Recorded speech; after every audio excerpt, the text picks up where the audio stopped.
Welcome to the Elaborate Topics podcast, where we focus on lab-specific strategies for medical laboratory professionals. We're proud to be the healthcare detectives that work behind the scenes to get the results needed to influence medical decisions. Let's grow together and jump right into the lab. Have you heard the saying, who you know matters?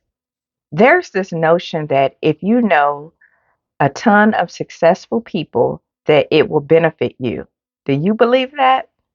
They say this will be the difference maker that will set you up for success to win in life. It is said that knowing high level executives, senior leaders, vice presidents, presidents, chief executive officers will allow you to excel and shift to the next level in your career progression. If you think these things are true, stay and listen to this episode of Elaborate Topics. Hi, friends. I am your host, Tywauna Wilson. I am the host for this podcast. Myself, along with my co hosts, Stephanie Whitehead and Lona Small, work together to bring you these episodes week after week with tons of laboratory professionals from around the world with different topics that you might be interested in. We release new episodes each and every week, and we love to hear from you and we love to have you on the show. So if you are interested, make sure you reach out to us so that we can have you on this podcast. So let's jump into today's episode. I'm going to be talking about developing your professional network. I want you to jump into action. Does who you know really matter? Or does who knows your name more important? There's a quote that I love. I've referenced this in a number of talks that I've done by Sally Krawcheck, and it says, networking has been cited as the number one unwritten rule of success in business. Who you know really impacts what you know. Do you all think that's true? Do you think who you know really matters?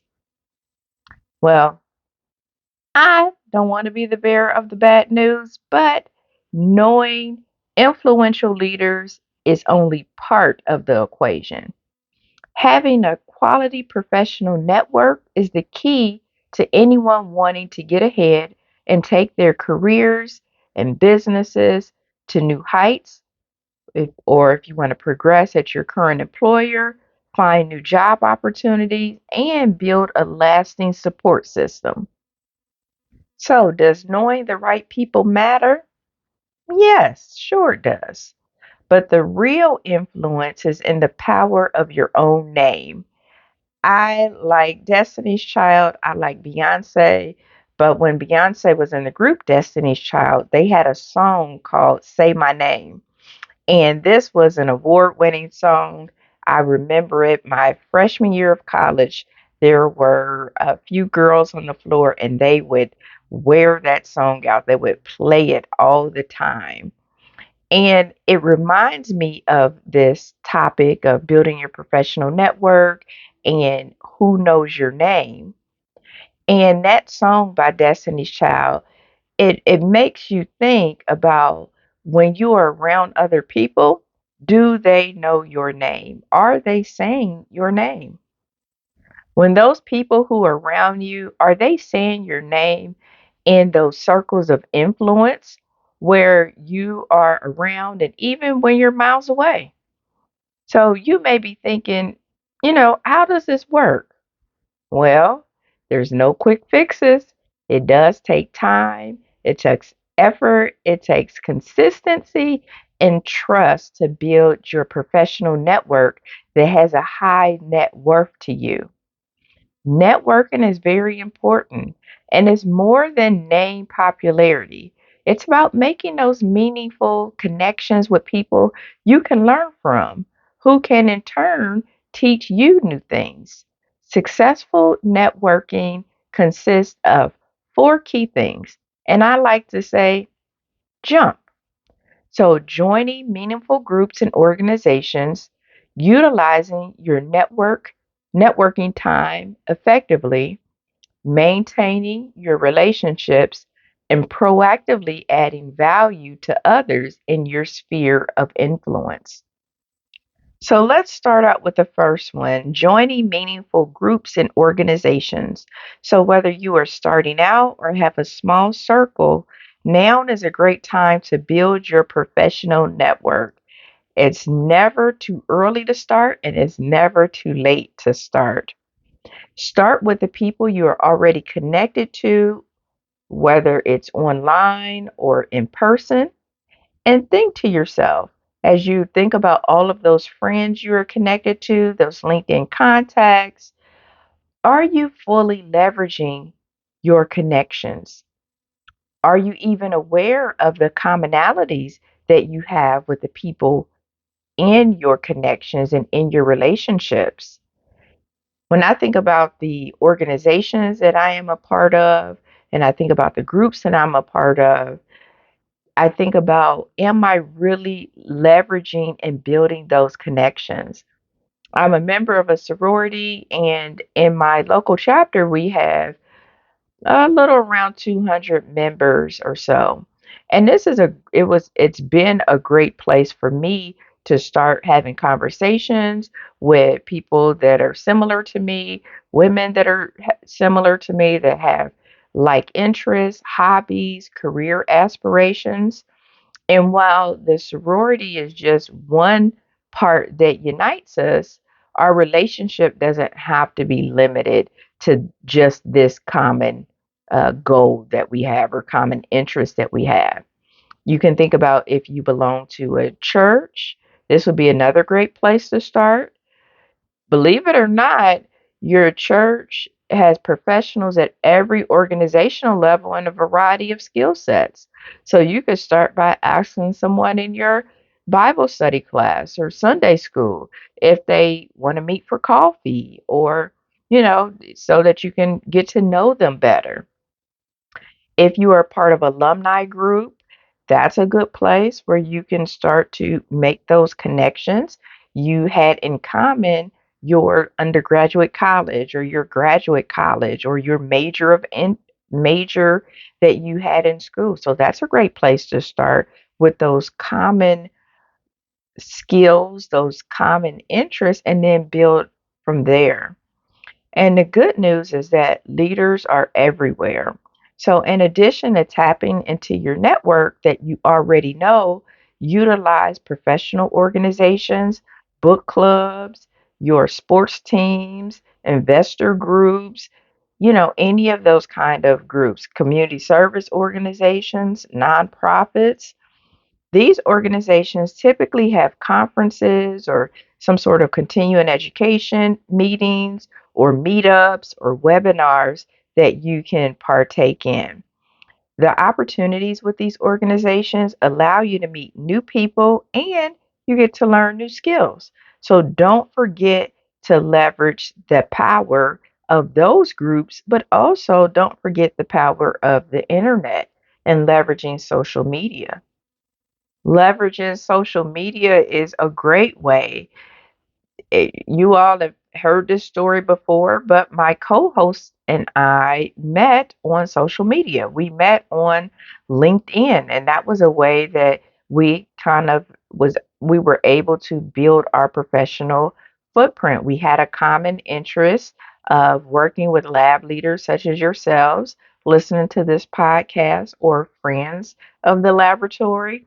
And we had this idea, this common goal of using our experiences to create this podcast to be able to impact listeners all around the world. Now, we didn't know each other. We had never met before. And so we had that common interest and build on that. And we have become good friends over the past several years. And I have still to meet Lona. So we are going to meet physically in person sooner than later. I've met Stephanie before, but we were doing the podcast for at least a year before we had physically met before. So don't forget to leverage and take advantage and expand your professional footprint using LinkedIn or Facebook groups. Facebook groups is a great way to meet professionals and industry experts and an array of topic specific groups for of like-minded people in some of those Facebook groups. But remember, with any new virtual connection, do your research, be safe, and use good judgment when meeting someone in person for the first time.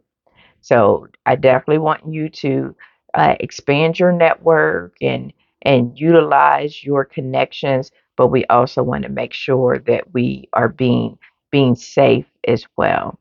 So regardless of the group, meeting, conference, commit to making new connections a habit. So I know a lot of laboratory people are introverts. I am an introvert, but you have to get in the habit of being uncomfortable and meeting new people. Utilize your networking time effectively. So now we're jumping into that you.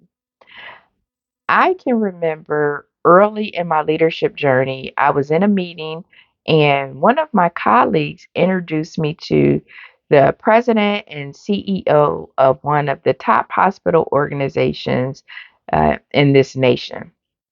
If you've ever been to one of my talks before, especially if it's around networking, you have probably heard this story because it sticks with me, and this has been many, many years ago. But I was so excited to meet this executive. We were in the same room, we were laughing, we were shaking hands.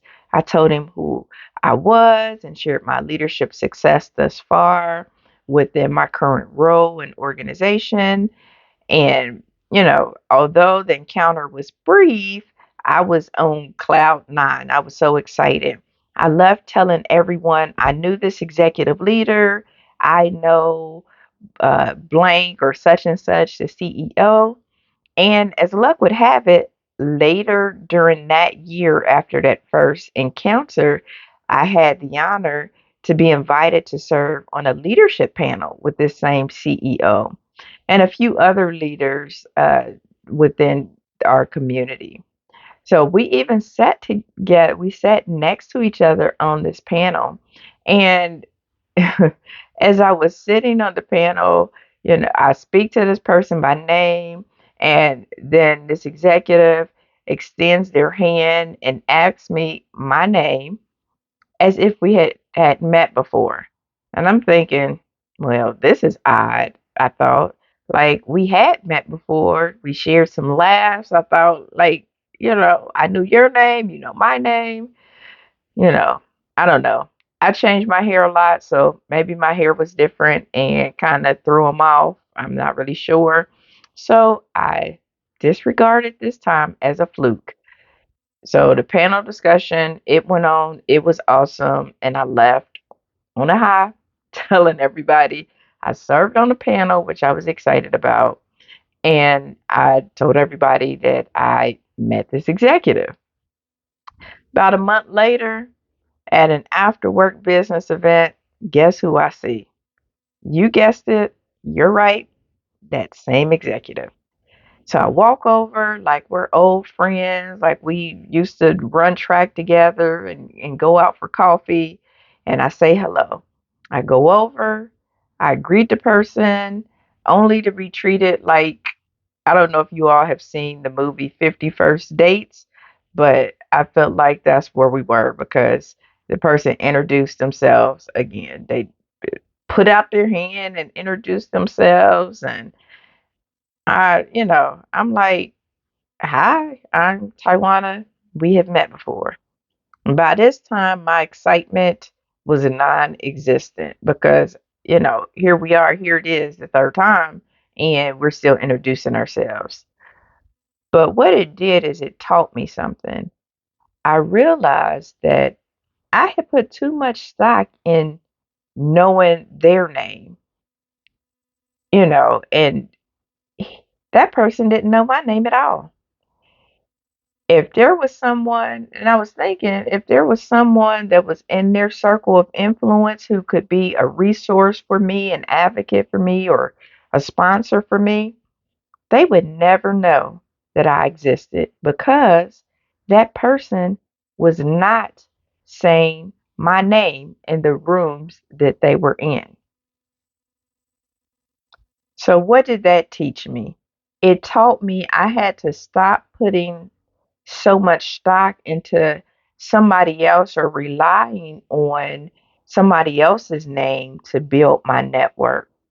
And the second thing that I learned is I didn't utilize my networking time wisely when I was at those events. I was too busy being a fan of this executive to be able to say, I know such and such. I was on a panel with such and such.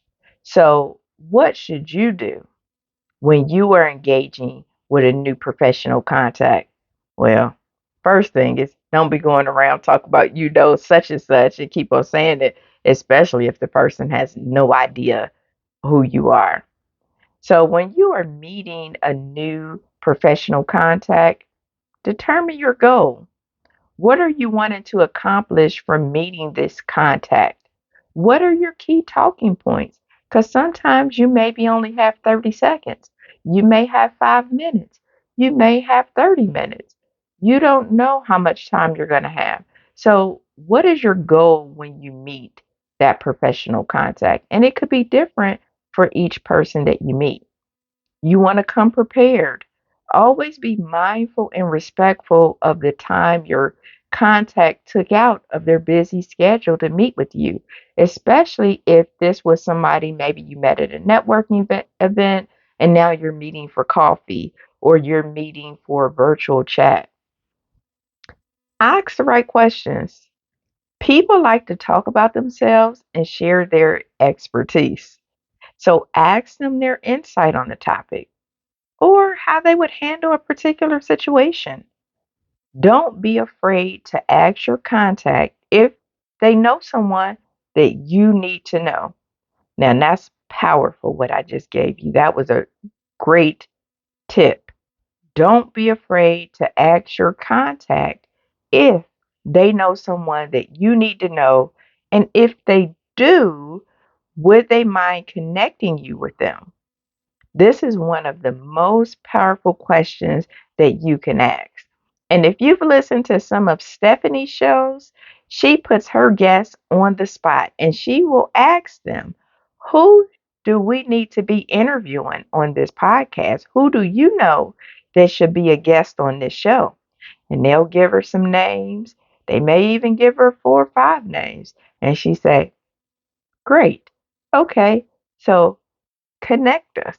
So that's an awesome way of how you can do that. And if you listen to some of the previous episodes, then you will hear her do that, which is a great way to implement what I am talking about today. Listen. Spend more time listening to what your contact is talking about versus taking over the conversation. There will be plenty of time for you to talk during a later conversation or later meetup. So you want to be listening to what they had to say. They took the time out of their schedule to meet with you. Listen to what they have to say. You want to eliminate those distractions. Stay in the moment. Don't get distracted by your cell phone, the beeping of your phone, the vibrating of text messages. So eliminate those distractions. You always want to be courteous, so watch the words that are coming out of your mouth and the topics of your conversation.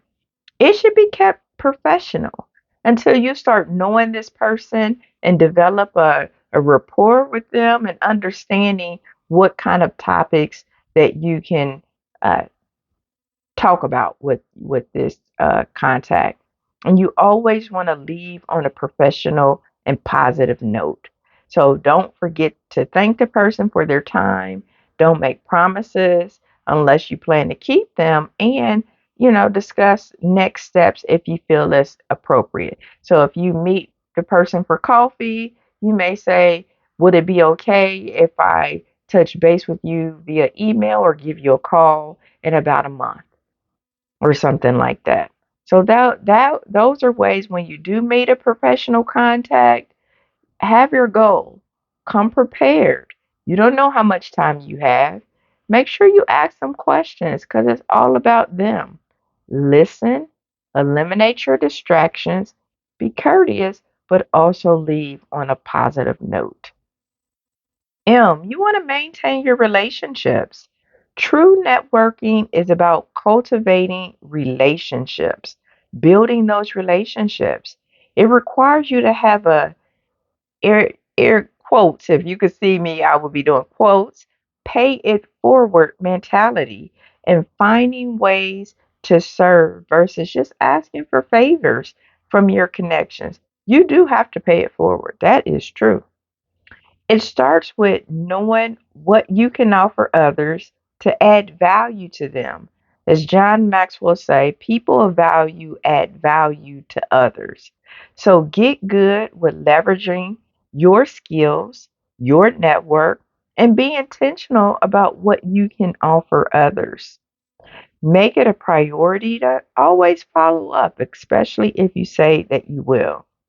Ideally, if you're meeting people and you're networking and you have met somebody for the first time, it's best to follow up within 24 to 48 hours. But I understand, depending on if you met them at a conference and, travel and all of that, it may not be feasible. Then definitely make sure you follow up within the week. When you do this, you will stay top of mind, and it shows that you have a genuine interest in that connection in the first place. This follow up can be via email, it could be phone, it could be a text message, messaging on LinkedIn or other social media channels. One follow up, as you think about the follow up and you send a text message, remember that one follow up, though, does not create a relationship. So you can't meet somebody at a conference, do one follow up, and then, you know, think that you have such a great relationship with them. It will take multiple follow ups to build connection and trust.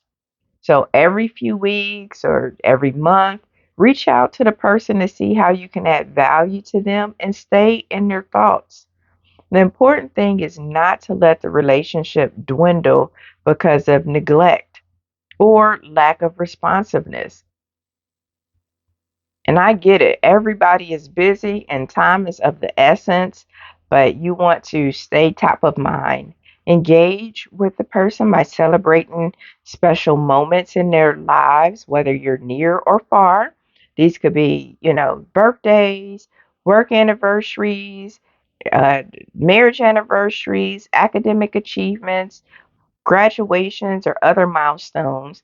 And you can do this by sending them well wishes and congratulating them online. You can send cards, either a physical cards in the mail or electronic cards. But maintaining relationships will take some time on your part, but the reward and the value will definitely be worth the time spent. And to the P, proactively add value to others in your sphere of influence.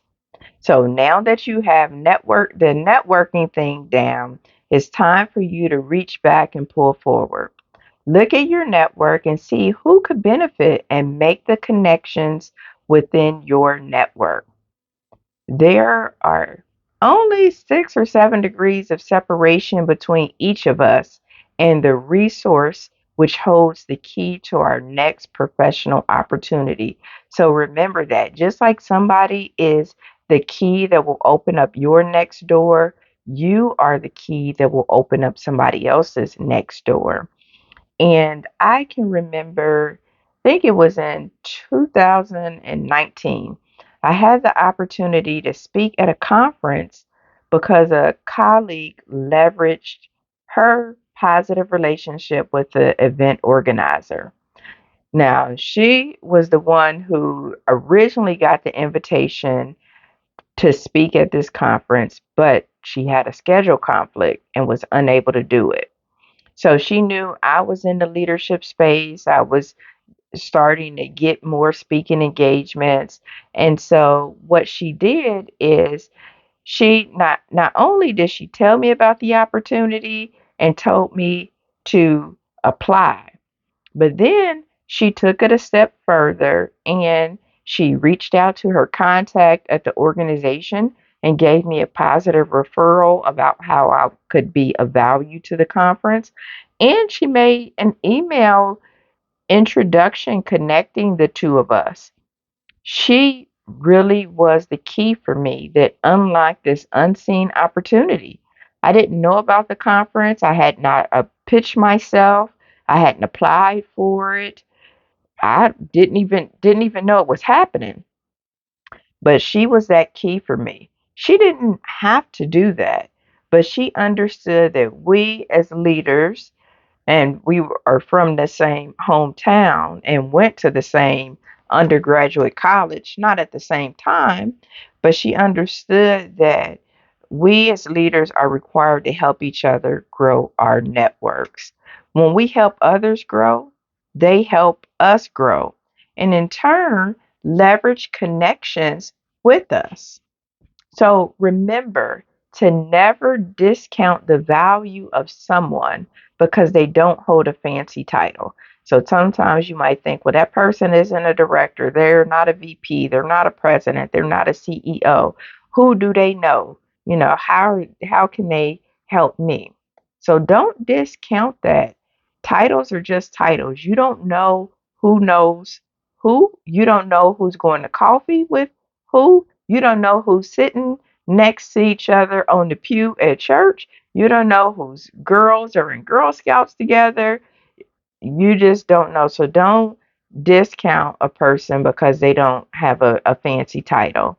It's important to relate to people at all levels of an organization and to surround yourself with people who can position you to get in rooms that you need to get in, regardless of your pay grade. So remember that. You need to get with people who can open up those doors for you.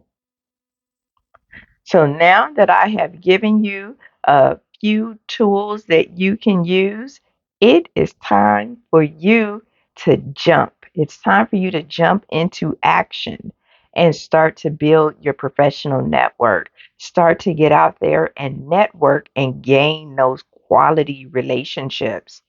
You're equipped, you have the tools to get started on your professional journey. It's vital to your success in your career as a leader. And if you're a business owner, this is a non negotiable. Being able to meet new people and learn from them will enable you to establish a circle of trusted advisors that you can begin to leverage their expertise to shorten your learning curve. Anyone who climbed the corporate ladder, the healthcare ladder, whatever ladder. They move to the top. They move from frontline leader to senior leader to executive, has been given a hand up at some point in their career. So, a lot of people like to say, I did this all on my own. Most people had a hand up somewhere. Either a person passed their resume to the hiring manager, or they said that person's name in a room in which it mattered. You know, most people have had a help at some point in their career, or they have applied for a job and they didn't meet all of the criteria, but yet they were still given the opportunity to interview and got the job anyhow. Those are just a few examples. Be intentional about meeting new people and not just knowing their name, but in turn, making sure that they know your name as well. You don't want to be like me, where you turn into a fan and you are, I know such and such, I know such and such, and they getting in rooms with decision makers and they don't know your name, right? Your name is one of the most powerful tools that you have in your leadership toolbox. So you want to make sure that you think like Destiny's Child in their hit song, Say My Name. So that is one of your most powerful tools that you have. It makes me think of uh, the movie, the Tina Turner movie, What's Love Got to Do with It, with Angela Bassett. And one of the things that she said when she got ready to divorce her husband is she said, I want to keep my name. So think about that as you go and you network and you build your professional network. So I hope you were able to get a few tools that you will be able to use.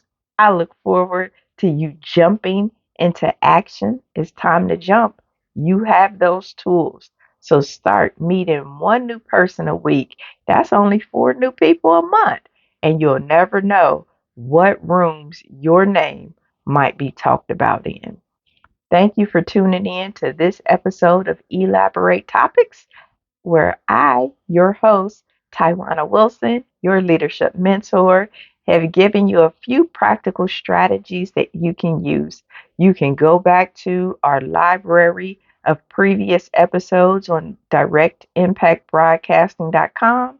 You can also check us out on LabVine. So go on over to LabVine, get your free membership. It is an international platform where you will be able to get additional leadership, technical, and laboratory information to benefit your journey. We would love to have you on the show, and I look forward to you tuning in next week to another amazing episode with another amazing leader. You never know who the guest might be, but make sure you check it out and do us a favor. Don't be stingy. Share this broadcast out. Until next time, my friends, I hope you have an amazing week. Thank you for tuning in to another episode of Elaborate Topics, where your hosts discussed relevant strategies for laboratory professionals. Please subscribe to this podcast on your favorite podcast platform and listen to us on directimpactbroadcasting.com. Stay tuned for another episode with information you can use to excel in your laboratory career.